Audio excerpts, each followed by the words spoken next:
Hello friends, welcome to Soma's sweet kitchen. আজ আমি আপনাদের সামনে একটা সুইট ডিশ করে দেখাবো, যেটার নাম হলো কাস্টার্ড, ফ্রুট কাস্টার্ড। দেখুন এর জন্য কি কি লাগছে। দুধ নিয়েছি আমি, 1/2 লিটার দুধ, ক্রিমি দুধটাই নিয়েছি, কোনো ডাবল টোন বা সিঙ্গেল টোন নয়।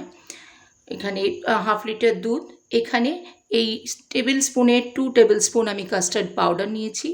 এখানে ঠিক 2 টেবিল স্পুন যে কাস্টার্ড পাউডার নিয়েছি তার ডাবল আমি এখানে চিনি নিয়েছি, 4 টেবিল স্পুন।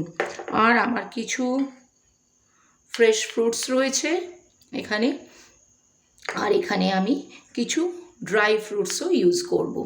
তাহলে আসুন দেখা যাক কীভাবে আমি এটা বানাই। দেখুন আমি অলরেডি দুধটা গরমে বসিয়ে দিয়েছি। একটু লিকুইড দুধটা আমি এই কাস্টার্ড পাউডারের মধ্যে একটু মিশিয়ে দেব, দিয়ে এটাকে ভালো করে আমি একটা পেস্ট বানিয়ে নেব।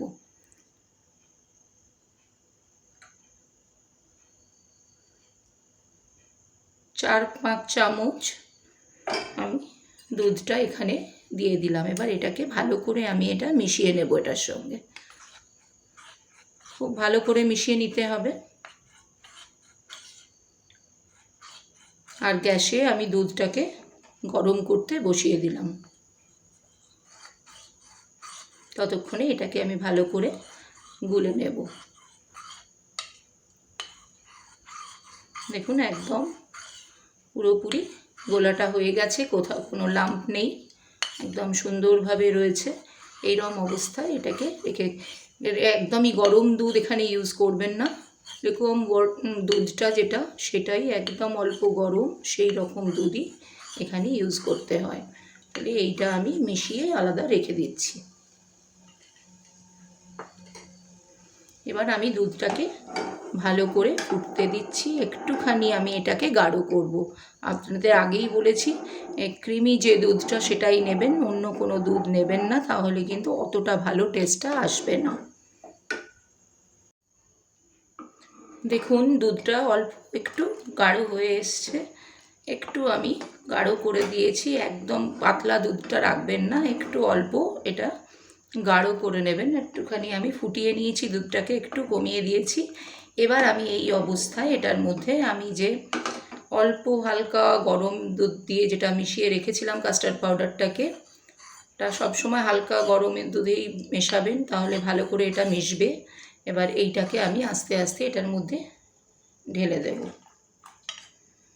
আর যখনই ঢালবেন তখন চেষ্টা করবেন এটাকে কন্টিনিউয়াসলি নাড়াবার, না হলে কিন্তু লাম্প এসে যাবে।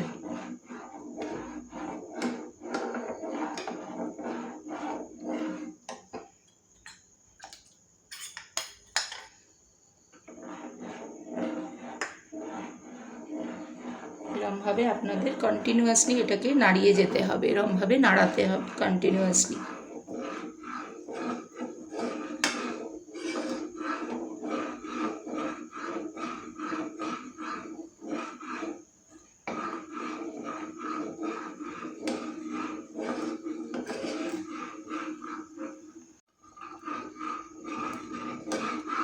দেখুন এবার আমি এই যে চিনিটা রেখেছিলাম সেই চিনিটা আমি এটার মধ্যে মিশিয়ে দেব, দিয়ে কন্টিনিউয়াসলি এটাকে নাড়তে থাকবো।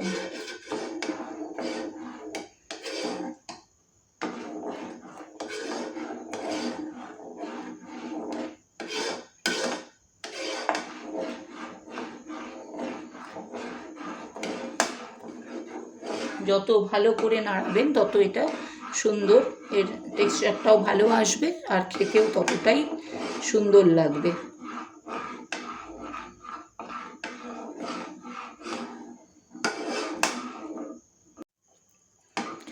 দেখুন আমার কিন্তু কাস্টার্ডটা পুরোটাই রেডি হয়ে গেছে।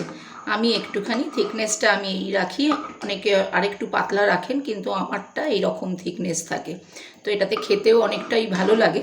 তাই আমি এটা ঠিক এরমভাবেই রাখি, এই থিকনেসটা থাকলেই এসে গেলেই আপনারা কিন্তু এবার গ্যাসটাকে অফ করে দেবেন।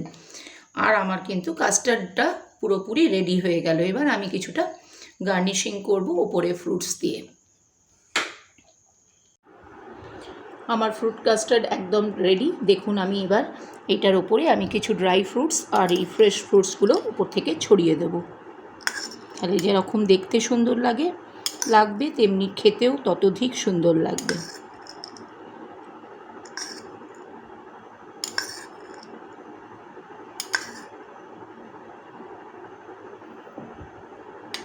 আর এখন কিছু ফ্রেশ ফ্রুটসও আমি ছড়িয়ে দিচ্ছি ওপর থেকে।